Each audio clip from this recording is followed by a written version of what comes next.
అందుకే hybrid model నేను proposal చేయదలుచుకున్నాను. ఈ హైబ్రిడ్ మోడల్లో మీరు 272 సీట్లు మీరు పెంచాలని నిర్ణయించుకున్నారు కదా, అందులో 50% 136 సీట్లు మీరు చెప్పుకుంటున్న ప్రోరేటా ప్రకారం ఇచ్చుకోండి. ఇంకొక 136 సీట్లు 50% ఉన్నాయి కదా, జిఎస్డిపి ప్రాతిపదికన దేశం యొక్క స్థూల ఆర్థిక ఉత్పత్తి ప్రాతిపదికన సీట్లను విభజించండి. కాబట్టి ఈ హైబ్రిడ్ మోడల్ తీసుకోండి. ఈ రోజు హైబ్రిడ్ ప్రతిపాదన ద్వారా జిఎస్డిపి ద్వారా ఓటోకు అంటున్నారు కదా, అంటే జిఎస్డిపి ద్వారా ఓటోకు కల్పించాలని ఆలోచన చేసేటువంటి రేవంత్ రెడ్డి గారు, అంటే రెవెన్యూ కట్టని ప్రాంతాల్లో మీరు ఓటు హక్కు లేకుండా అక్కడ డీలిమిటేషన్ ద్వారా సీట్లు పెరగకుండా రిప్రజెంటేషన్ తగ్గించాలన్న ఆలోచన, ఇది ఎవరి ఆలోచన అని అడుగుతా ఉన్నా. ఇది కాంగ్రెస్ పార్టీ ఆలోచన అడుగుతా. మీ జిఎస్డిపి అంటే పన్ను కట్టిన వాడికి ఓటు హక్కు, పన్ను కట్టిన చోటనే ఎక్కువ మీరు రిప్రజెంటేషన్ ఇవ్వాలంటే ఇప్పుడు ఆదిలాబాద్ లో, మహబూబ్ నగర్ లో సీట్లు తగ్గించేసి హైదరాబాద్ చుట్టూ, మరి ఒకవేళ మీకు అసెంబ్లీలో మీరు అదే ప్రతిపాదిక మీద మీరు అసెంబ్లీ డీలిమిటేషన్ చేయాలనుకుంటే చెప్పండి. అది మేము అసెంబ్లీలో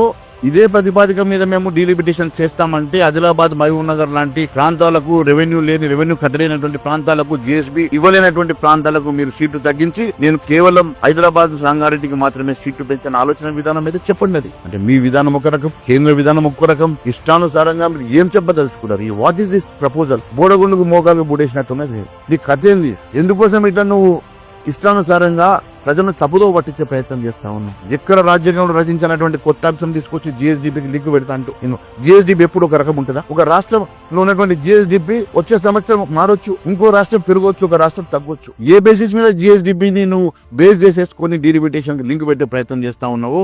మరి ఇది ఎక్కడ చదువుకొని మీరు మాట్లాడుతున్నారో, మీరు ఎవరు మీకు ప్రపోజల్ ఇచ్చినారో మరి ఒకసారి మీరు దీన్ని ఒకసారి కరెక్షన్ చేసుకోవాల్సిందిగా కోరుతా ఉన్నాను.